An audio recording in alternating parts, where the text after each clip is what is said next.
Boa tarde, pessoal. Sejam todos bem-vindos ao nosso webinar.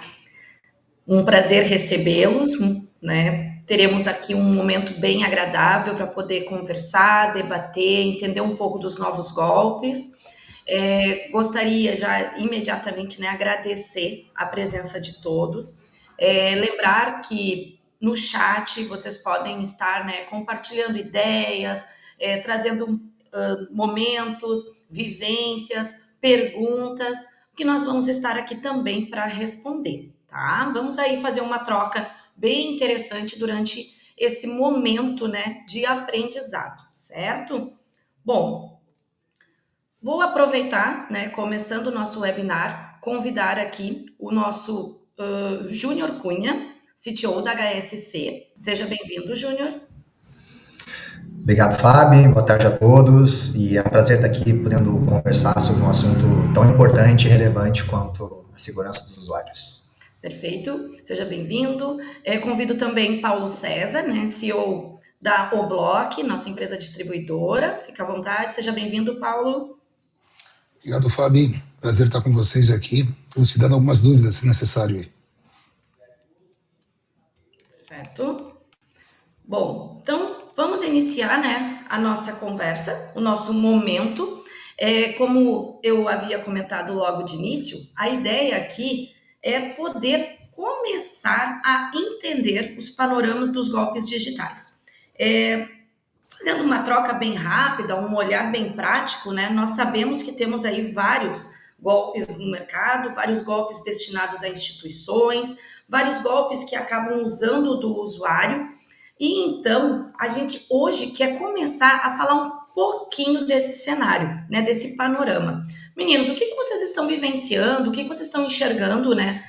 No cotidiano, na experiência com clientes, ou até mesmo na experiência que vem aí de longas datas com relação aos golpes digitais?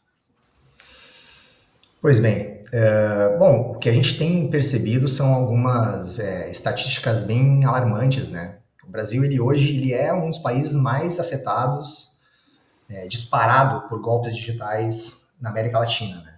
Então a gente tem hoje prejuízos já estimados em bilhões, né?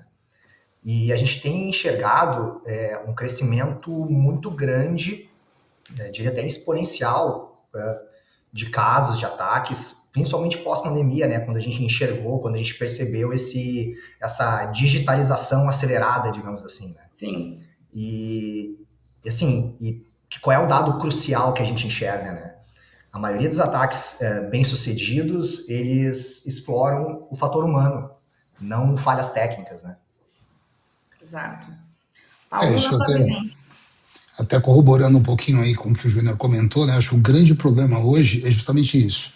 A gente tem o advento aí da inteligência artificial, a gente, convenhamos, é uma coisa maravilhosa e ao mesmo tempo apavorante.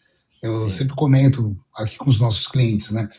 Pensa um pouquinho, né? Eu adoro falar em números, né? Acho que é típico da nossa área, acaba falando em números. Pensa, em 2024, 50% dos ataques utilizavam o IA. Gente, o último estudo, se não me engano, foi da Cisco. A gente está falando aí de 77% dos ataques utilizam IA. E às vezes perguntam, mas por que exponencial? Justamente isso, como o Júnior comentou, né? O alvo agora mudou, né? Antigamente nós atacávamos sistemas. Hoje não, hoje é muito mais fácil atacar pessoas, né? Nós temos aí as redes sociais, é onde a IA consegue explorar tudo e mais um pouco e trazer todos esses dados para que seja literalmente um ataque eficaz. Foi-se, né, Júnior, na nossa época lá nos primórdios, onde vinha aquele phishing com erros de português, né, que acaba vindo de outros países e tal, acabou. Ah, sim. Hoje, naquela época nós tínhamos o caso do príncipe nigeriano, né? Muito tempo atrás nós tínhamos o e-mail de spam que ele te prometia fortunas em troca de pequenas transferências.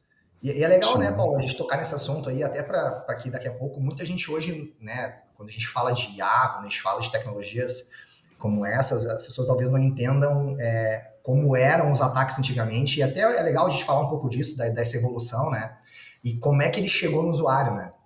Eu gosto muito de criar, separar, digamos assim, em três eras os ataques, né, a era clássica, né, como tu falou, né, Paulo, antigamente a gente tinha esses e-mails de phishing, a gente tinha os vírus por anexo, nós tínhamos aquele golpe das ligações, que assim, basicamente, qual era a característica deles? Eles eram massivos, eles eram em grande quantidade, mas eles não eram muito personalizados, era fácil Sim. da gente perceber o Pouco golpe. eficazes, né?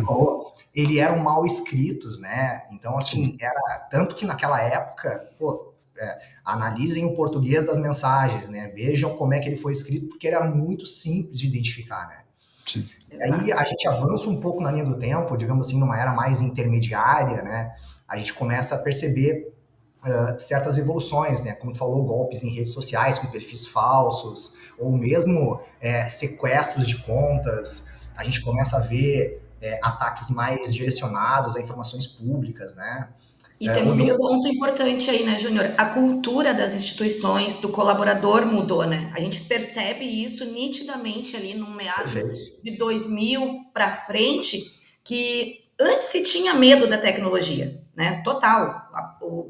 O sistema dava um medo nas pessoas, as pessoas tinham medo de o computador explodir, tinha medo de simplesmente. Era a sensação que tinha de um vírus, né? Um vírus acontecia algo, a minha máquina desligava, explodia.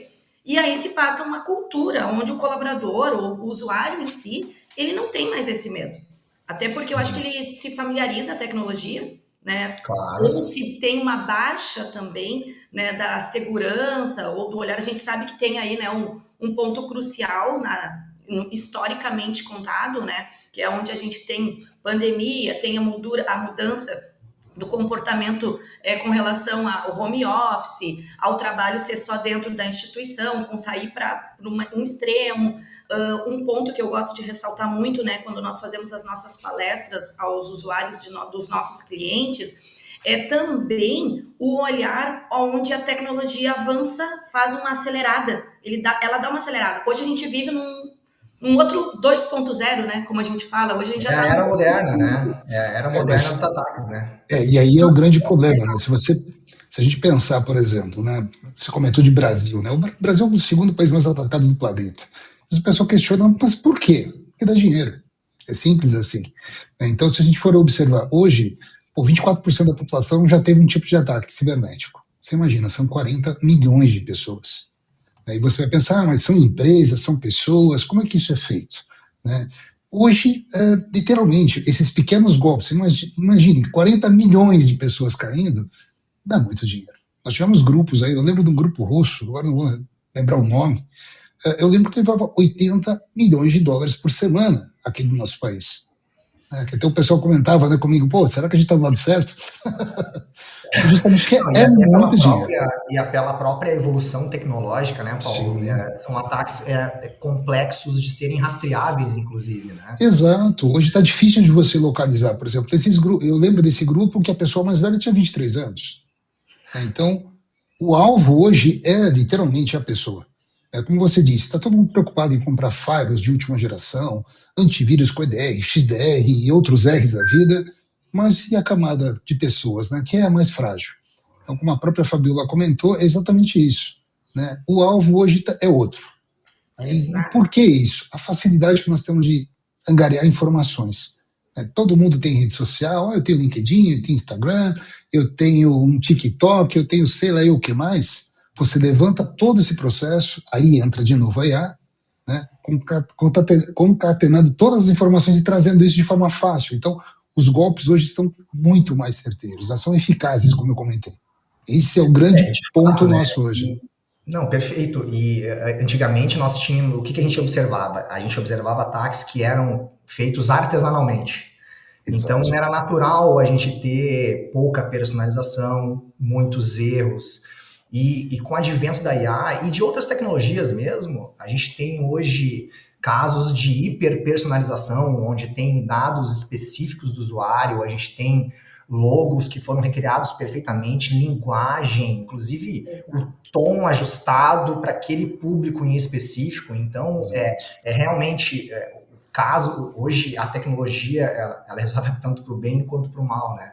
E ela está aí presente para todo mundo, né? Então, realmente a gente percebe essa evolução nas características tecnológicas dos ataques e também, consequentemente, na dificuldade maior de interpretar eles, né?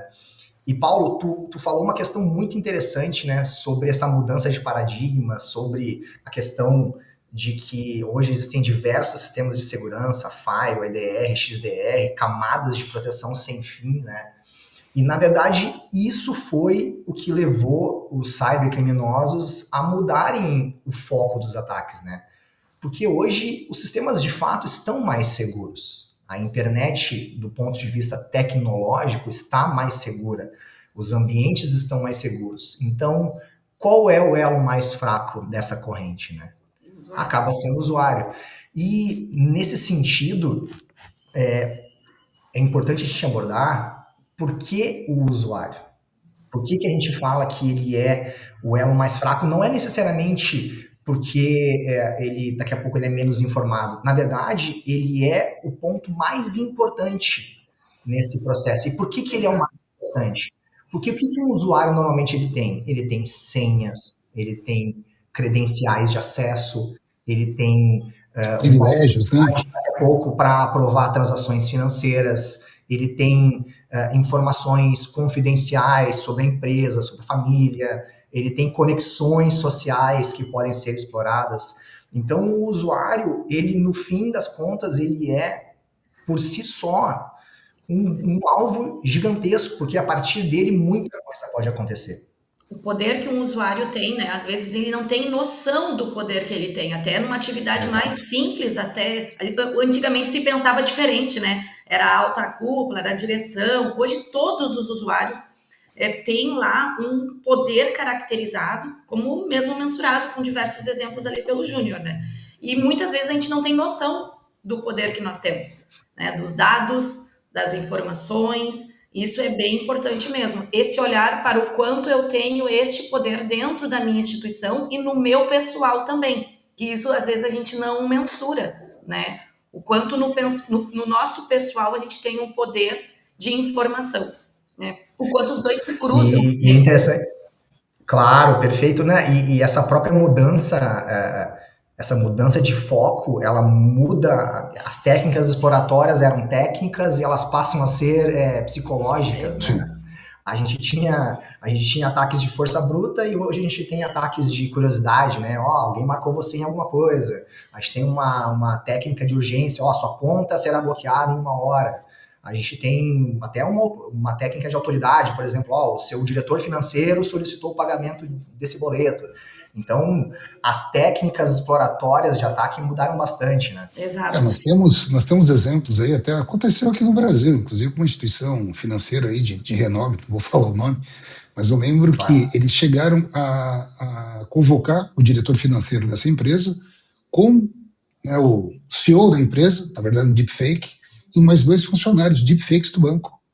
Eles conseguiram tirar uma fortuna da empresa e ali a única pessoa presente de fato na reunião era o diretor financeiro da empresa, que o restante eram todos, você imagina, voz, né, ali toda a imagem, você, não, estou numa reunião. Exato. E aí você vai lá e faz baseado no quê, né? Já aconteceu conosco aqui, até teve uma brincadeira aí, não sei se vocês lembram do que o Rômulo mandou um e-mail, e todo mundo ligava para ele, isso aqui é real? Ele falou, que bom que vocês estão me ligando, que bom, porque era uma coisa meio absurda na época, e é difícil, né, porque a gente tem a cultura, né? Tá interessante tocar nesse caso, né, Paulo, porque a gente teve agora recentemente a própria polícia, ela publicou um alerta sobre justamente o novo golpe, que é o golpe envolvendo as ligações mudas, né? Que, na verdade, basicamente é uma técnica de clonagem de voz, né? O criminoso liga para alguém, a pessoa não ouve nada, mas a pessoa está falando ali, alô, quem é, tá me ouvindo, e esse processo está capturando a voz da pessoa. Exato. E essa voz capturada, ela, em cima de técnicas de inteligência artificial, como é o caso do deepfake, essa voz pode ser clonada e utilizada para outros tipos de ataque, para uma ligação para um familiar, para uma ligação para alguém dentro da própria empresa. Então, sim, hoje já é um caso real e comum, na verdade, né? Tanto que está levantando já alertas nas autoridades hoje do Brasil, né? Quem não recebeu já uma ligação do banco, né, dizendo que você, né, fez uma compra de X mil reais e tal, tal, tal, é normal hoje em dia. Né? A gente acaba tendo proteções. No meu celular eu ativei ali um item ali que ele atende, né, o próprio celular atende a ligação e a pessoa tem que se identificar ali e falar o que é. Mas é o dia inteiro ali. Houve uma compra na sua conta do Nubank. Eu nem sou correntista do Nubank, né? Ou seja, para gente que é da área, você dá risada. Mas eu imagino os meus pais, por exemplo. Né? Os meus pais já estão meio ressabiados, justamente porque recebem qualquer ligação Banco do Brasil, eles ligam para mim. Recebi isso, será que é verdade? Ou seja, já estão treinados, né? Estão né? treinados a desconfiar. Sim, já, né? Exato, mas infelizmente, como eu disse, 40 milhões de pessoas já caíram nesses golpes, vão cair muito mais. Né? Porque acaba virando o estado da arte. Eu brinco, né? Que brasileiro é bom, mas quando ele quer ser ruim, ele é melhor ainda. Exatamente. Então a gente tem umas coisas assim que você fica impressionado, né, com o estilo, né? Bom, a gente tem visto isso até na questão de phishing, né? Pelas amostras que nós temos, a gente fica, esse pessoal está muito bom. Então é crítico, né? Tem que acordar o pessoal para isso, é bem crítico. Um ponto aqui levantado pelos Marcos no chat, eu acho bem interessante, né? O que é o complicado? É a gente conseguir fazer o usuário entender a importância que tem, né? E entender também o comportamento que deve ter, né? Eu acho que são dois pontos que eles se ligam. Muitas vezes a gente não tem voltando, né, a importância do usuário, muitas vezes ele não sabe a sua importância. Mas o pior ainda de não saber a importância é não saber o comportamento perante as situações, né? Então isso tem sido assim agravante. Muitas vezes tu cai no golpe e tu não comenta pela vergonha, tu não comenta pela situação ou pelo medo também, né? Isso é muito tradicional. O que a gente tem ali, né, um olhar, é que a pessoa precisa comentar, levar até, né, as áreas pertinentes. E essa cultura do medo com relação a um golpe, tanto na ação de cair, né, de ter clicado, de ter feito, de ser descoberto, que teve um comportamento inseguro, né, acaba complicando até mesmo ações imediatas com relação ao que a empresa às vezes já tem ou tá preparada para uma situação. Nós tivemos alguns casos nesses últimos tempos de clientes que pontuaram exatamente isso, né? Olha, eu preciso educar o meu colaborador, o meu usuário afinal, a se comportar se cair, né? Porque muita gente pensa no comportar para não cair e o comportar se cair, né? Isso também é um ponto bem importante. Eu acho que é uma ressalva interessante aqui que o Marcos trouxe no chat. A gente acaba caindo, como você mesmo comentou no início, né? As políticas de cada empresa, né? Como é feito, como eu devo fazer. E muitas vezes o pessoal, você falou, cai, e agora? Vou ficar quietinho aqui. Né? E aí fica crítico. Aí sim teve êxito o golpe, né? Porque aí piora, né? Às vezes não é nem o cair, suspeito, né? Suspeitei que estou com algo ou com um golpe, porque como nós comentamos, né? O comportamento do golpe mudou. Ele não explode mais a máquina, ele não desliga. Ele vai mandar um e-mail ou vai mandar algo que vai te chamar a curiosidade. Não vai ter link, não vai ter hiperlink, né? Aí depois ele vai ter um novo e-mail ou algo lá em outro método, uma ligação, uma rede social, algo que vai te envolvendo e quando vê, né? Se em algum momento desses a pessoa já identificou, já entendeu que pode, o comportamento também é super importante, né? Sim. E hoje, como eu disse, a facilidade de eu ter essas informações, né? Eu consigo muita informação. Antigamente levava tempo, como eu disse, com o IA, agora você tem milhares de cálculos por milissegundo ali, trazendo as informações e eu trabalho do jeito que eu quiser.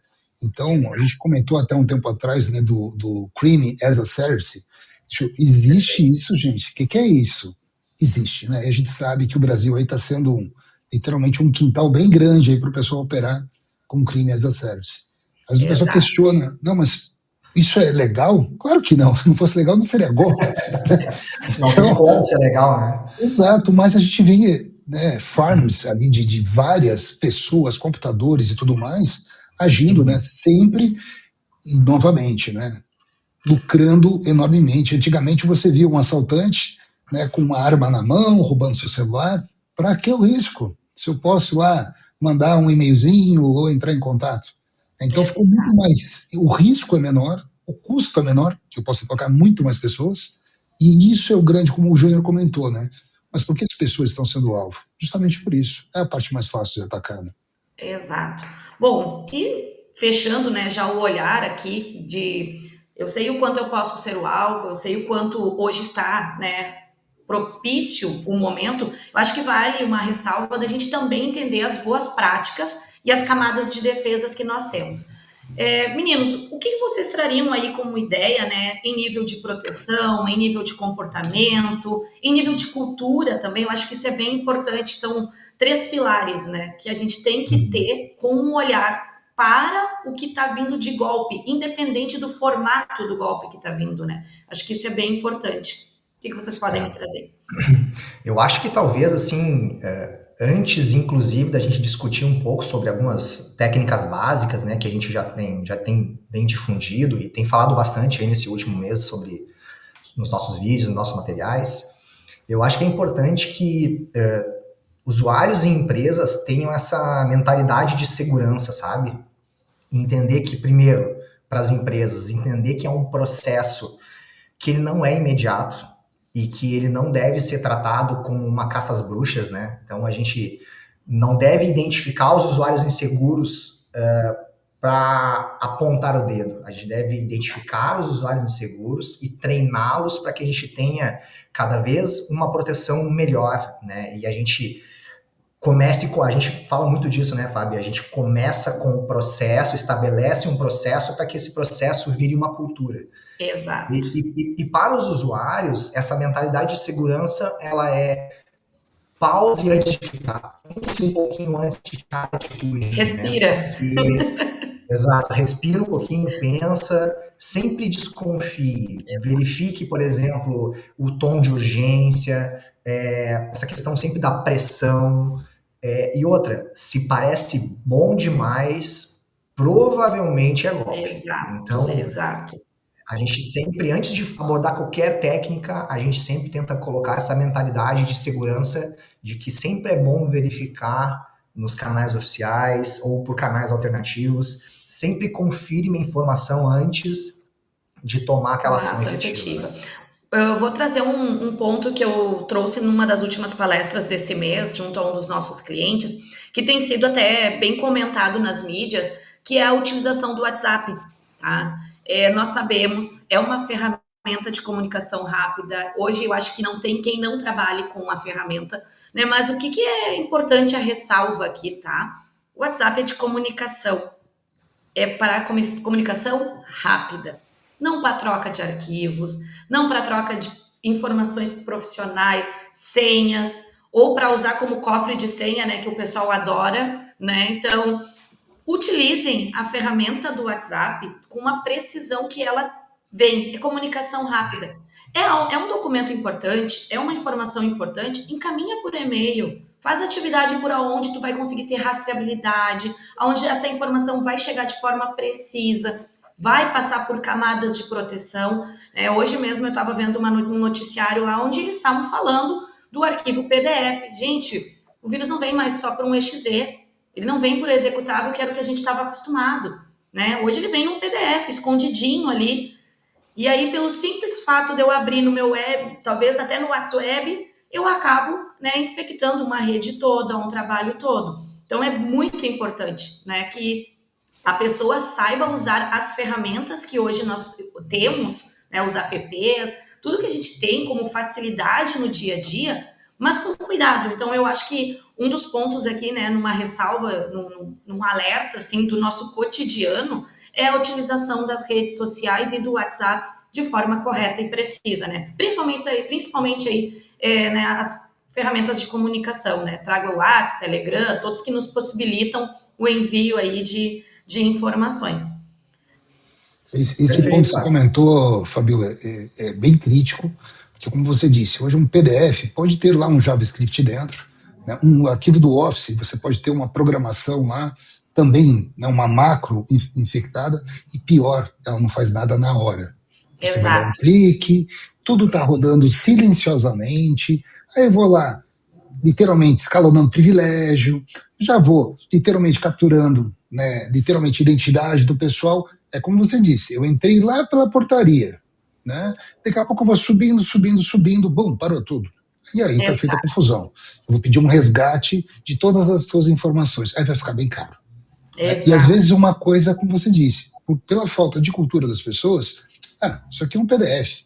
Mandei pelo WhatsApp. Deixa eu ver o que é. Para agilizar, né? Eu digo, eu adoro quem agiliza o golpe. É perfeito. Exatamente. Agiliza o golpe, você falou muito bem. Exato. E é um ponto crucial pela falta de cultura, muitas vezes. Como o Júnior disse, desconfie de tudo. E é assim mesmo.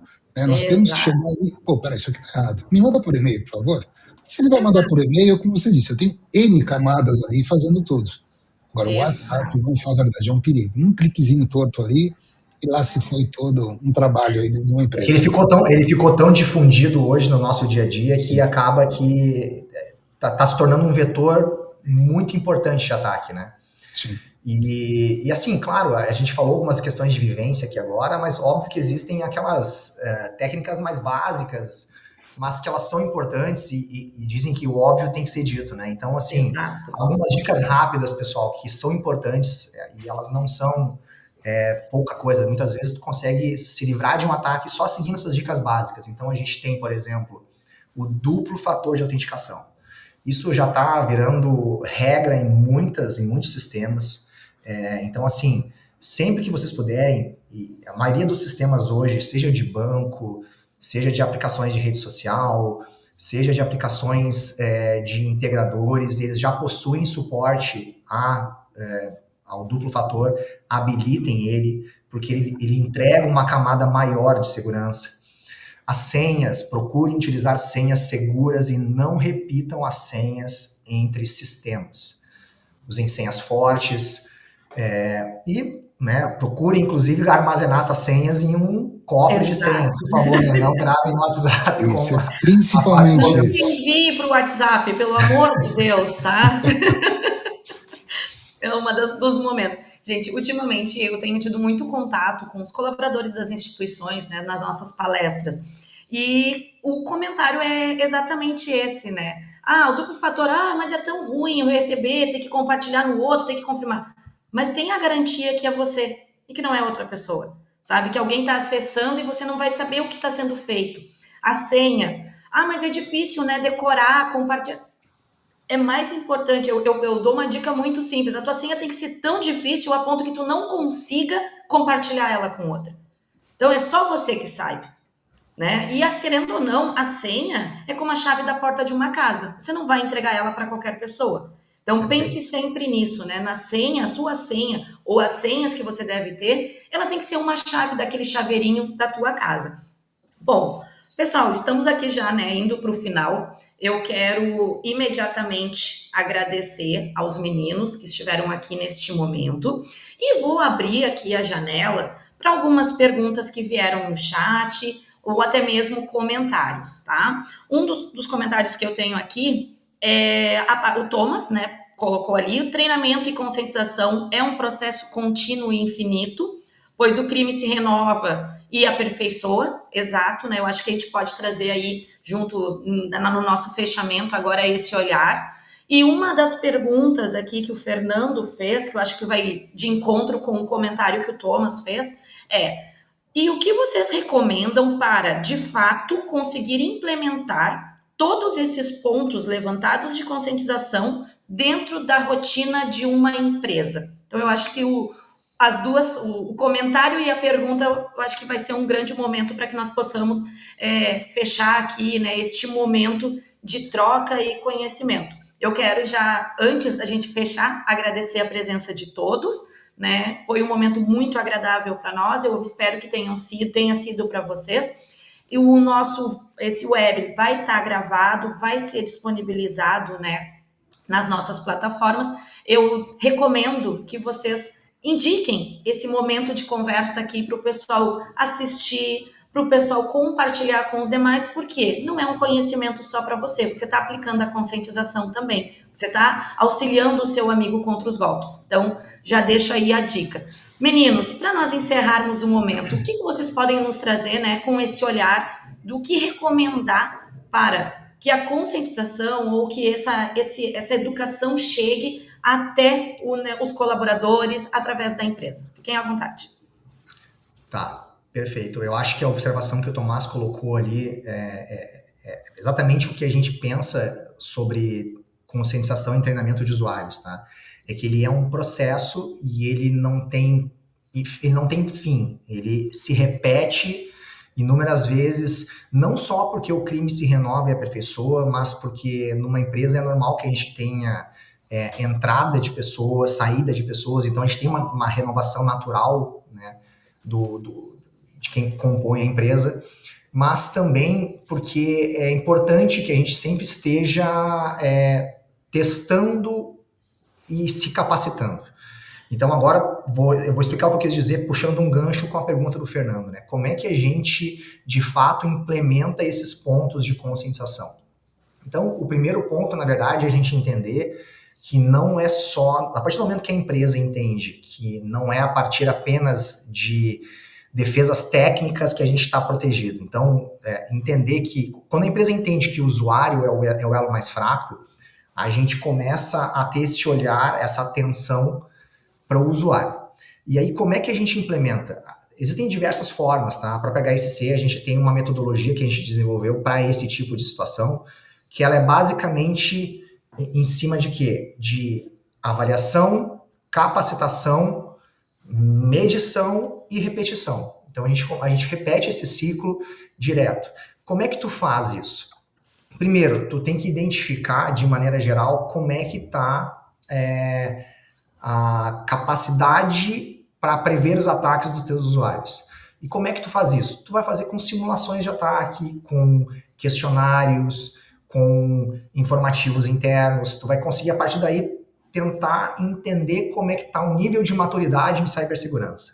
A partir daí, tu vai começar a oferecer conhecimento para os teus usuários. Exato. Então, e esse conhecimento todo está disponível hoje já, seja através de ferramentas, através de produtos, através da internet. E a partir do momento que tu já mediu e ofereceu capacitação, tu vai agora avaliar de novo para ver se tu teve uma melhora, para ver se tu conseguiu ter uma evolução nesse processo. E a partir daí, tu vai medir novamente para identificar aqueles usuários que daqui a pouco já evoluíram, aqueles usuários que daqui a pouco não entenderam tão bem o processo.